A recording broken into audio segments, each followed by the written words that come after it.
Alright, in this problem we have to do synthetic or long division. So let's set that up for ourselves. Okay, notice we've got all the terms to be in standard form for our divisor. And we got to check and make sure we have them all for our dividend. 6x cubed minus x squared minus 7x plus 6. Of course, if we were missing a term, we just throw in a 0 there. Okay. So let's walk through this. To get a 6x cubed using a 2x, we're going to take it times 3x squared. It gives us, when we multiply, 6x cubed plus 12x squared. And then the tough part for most people is we have to subtract this entire line. 6x cubed minus 6x cubed works out. But negative x squared minus 12x squared is negative 13x squared. And we bring down the next term. Now this is an unusual one because it's going to have to use a fraction. I've got to take 2 times something to get negative 13. So I use a negative 6.5x. That gives me negative 13x squared when I multiply it. And 4 times 6.5 is 26x, so it would be minus 26x. Okay, and we strike a line and we subtract that. Okay, the 13's cancel out because you're doing a negative 13 plus 13. And we get negative 7x plus 26x. That's 19x. And we bring down the next term, 6. For our next row, we have to get a 19, taking it times a 2. So we'll use 19, we use 9.5. 9.5 times 2 is 19. And that's going to give us a 19x. And then we have to take that times 4. And that's going to give us a plus 38, I believe. And then we subtract that line. So 19x minus 19x is 0, and 6 minus 38 is negative 32. And that is our remainder. Okay, there's your answer to number 7.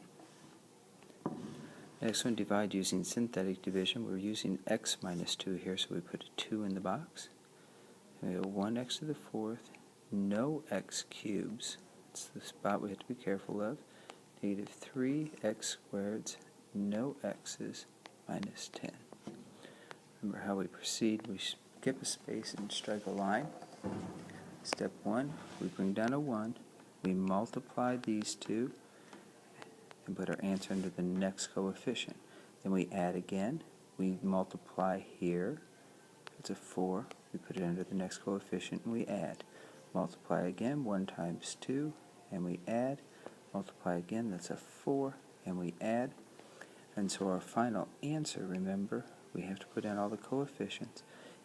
We started with x to the 4th up here, so now we are at 1, and it's x cubed.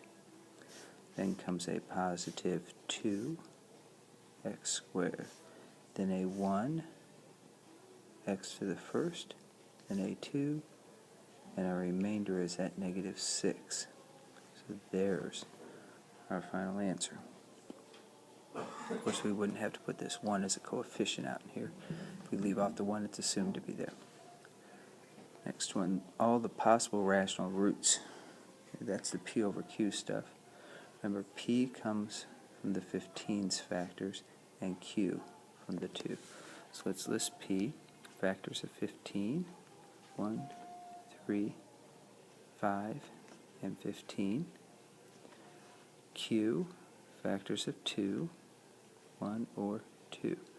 Now formally the way we should write these is as a list of p's over q's. So we go 1 over 1, which is 1, 1 over 2, which is a half. Then 3 over 1. So let's put our plus or minus in there. And 3 over 2. Then 5 over 1, and 5 over 2, and then 15 over 1, I should have just put 15 there, but that's alright, and 15 over 2. And those are all the possible rational solutions for that equation. Problem number 10, if p of x equals that, find the p of negative 5. For this, you could just plug in negative 5 for x, but I recommend using synthetic division with the negative 5. It's 1, 7, x term has 12, constant is 3. We go 1, negative 5, 2, negative 10, 2, negative 10, negative 13. And what that tells us is the p of negative 5 is your remainder, negative 13. Number 11, factor this. Tough for many of us because this thing is a sum of cubes.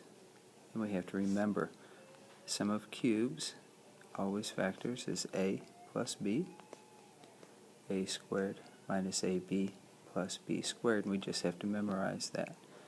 For us, the a value is 3x, and the b is a 2, because 3x cubed is 27x cubed, and 2 cubed is 8. And now following the formula, it's a plus b, 3x plus 2. Square the a value, that's 9x squared. Subtract the product of a times b, 2 times 3 is 6, we got an x, and then add on the b that's squared. Okay, and that's it. Remember this trinomial at the end, this guy, he is always prime, so we don't have to try to factor him any further. Then we get a multiple choice question given p of x is a polynomial. It says p of 5 equals 0. This means a lot of things to us. Among other things, it means that a root or 0 of p is 5. In other words, 5 is a solution. And if 5 is a solution, it means x minus 5 is a factor of p. And that means that x minus 5 divides evenly into it. So let's look at our choices here. Negative 5 is a root. No, a doesn't work because 5 just we found out was a root. X minus 5 is a factor of p. That's true. X plus 5? Nope. X plus 5 is a factor would mean negative 5 is a root. If I divide by x plus 5, I will get a remainder of 0. Nope. If I divide by x minus 5, I get a remainder of 0. So the answer is B. Oops. Okay. Next slide. Problem 15. We just did that one. Oh, no we didn't. I've got a duplicate. 15 says, if p of x, given polynomial p of x, rather, and p of x is divided by x minus 3, the remainder is 10. What that means is p of 3 is 10.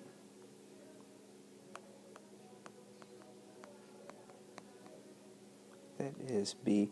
We actually used that on a previous problem. I said find the p of 3. And we use synthetic division with a 3, which means we just divided it by x minus 3. So if we divide by x minus 3, we put a 3 in the box, and the remainder tells us the p of 3.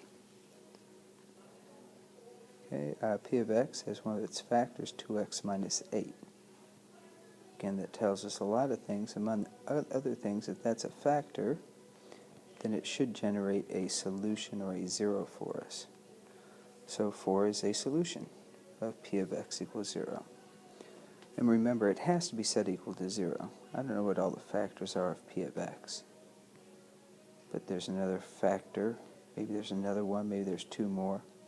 We don't know.